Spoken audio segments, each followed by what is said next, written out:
దశాబ్దాల తర్వాత ఈ ప్రాంతానికి వచ్చి చూస్తుంటే ఆశ్చర్యం అనిపించింది. 33 సంవత్సరాలుగా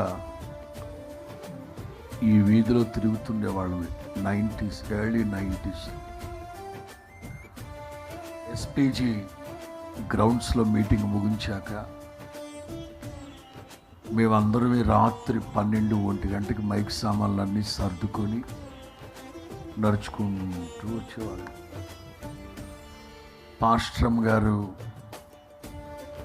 సొంత పిల్లల కోసం కూడా అట్లా ఎదురు చూసేదో కాదో తెలియదు, కానీ మేము వచ్చేంత వరకు ఆ రోడ్డు మీద కూర్చొని భోజనాలు దగ్గర పెట్టుకొని రాత్రి 1 గంటప్పుడు దగ్గరుండి కొసరి మరీ వడ్డించి భోజనం పెడుతూ ఉండేది.